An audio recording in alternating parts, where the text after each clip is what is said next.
അതിശക്തമായ മഴയാണ് കാക്കനാട് മേഖലയിൽ രാവിലെ ഉണ്ടായത്. ഇതേ തുടർന്ന് ഇൻഫോ പാർക്ക് പരിസരം ആകെ വെള്ളത്തിനടിയിലായി. ഇൻഫോ പാർക്ക് ക്യാമ്പസിൽ ഉൾപ്പെടെ വെള്ളം നിറഞ്ഞു.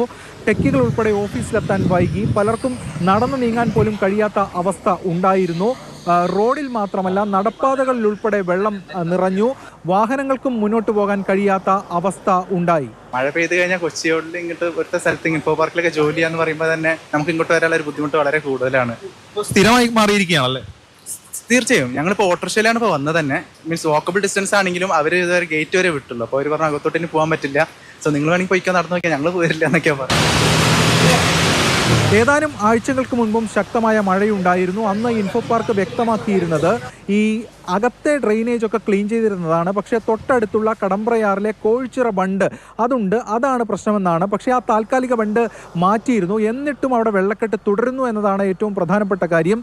അറിയാൻ കഴിയുന്നത് ഇതുമായി ബന്ധപ്പെട്ട് ജില്ലാ കളക്ടർ ഉൾപ്പെടെ ഒരു യോഗം വിളിച്ച് മറ്റ് തുടർ നടപടികൾ സ്വീകരിക്കും എന്നതാണ്. ഞങ്ങൾ കുറെ നാളായിട്ട് ഇത് അനുഭവിക്കുന്നത്. ആരും ഇതിന് പരിഹാരമൊന്നും കാണുന്നില്ല. നടന്നു നീങ്ങാൻ തന്നെ ബുദ്ധിമുട്ടാണ്. നീന്തി പോണം ഇവിടുന്ന്. അതാണ് ആട്ടോക്കാർ പോലും വരുന്നില്ല അങ്ങോട്ടാക്കാൻ. ഇൻഫോ പാർക്കിന് തൊട്ടടുത്ത് തന്നെയുള്ള അമ്പാടി മൂല എന്ന് പറയുന്ന സ്ഥലത്തും വലിയ വെള്ളക്കെട്ട് ഉണ്ടായിരുന്നു. അവിടെ വഴിയിലടക്കം വെള്ളം നിറഞ്ഞതുകൊണ്ട് ഈ ഹോസ്റ്റൽ ഉൾപ്പെടെ ഒറ്റപ്പെട്ടു പോകുന്ന അവസ്ഥയുണ്ടായി. കുട്ടികൾക്കുൾപ്പെടെ എന്ത് ചെയ്യുമെന്നറിയാത്ത സ്ഥിതിയും അവിടെ വന്നിരുന്നു. ഇത് ഉൾപ്പെടെയുള്ള കാര്യങ്ങൾ ആ മേഖലകളിൽ ഉണ്ടായി എന്നതാണ് മറ്റൊരു കാര്യം. ഇവിടെ ഫസ്റ്റ് ഫ്ലോറിൽ മൊത്തം വെള്ളം നിറഞ്ഞിരിക്കുകയാണ്. അതിനകത്ത് ഞങ്ങൾക്ക് പറ്റുന്ന സാധനങ്ങളൊക്കെ ഞങ്ങൾ മുകളിൽ കയറ്റി അവർക്ക് ഭക്ഷണ സാധനത്തിനും കുടിവെള്ളത്തിനൊക്കെ ഭയങ്കര ബുദ്ധിമുട്ടുണ്ട്. അതേപോലെ പാമ്പ് അതുപോലെ സാധനങ്ങളൊക്കെ ഉണ്ടായി. ഞങ്ങൾക്ക് ഒരു പാമ്പിനെ ഞങ്ങൾ പിടിക്കാനും ഞങ്ങൾക്ക് പറ്റിയിട്ടുണ്ട്.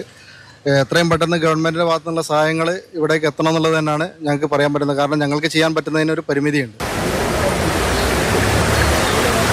മഴ ഇപ്പോൾ അല്പം ശമിച്ചിട്ടുണ്ടെങ്കിലും വരും മണിക്കൂറുകളിൽ മഴ കനക്കുകയാണെങ്കിൽ ഇതേ പടിയിലേക്ക് തന്നെ കാര്യങ്ങൾ പോകാനുള്ള സാധ്യതയും ഉണ്ട്.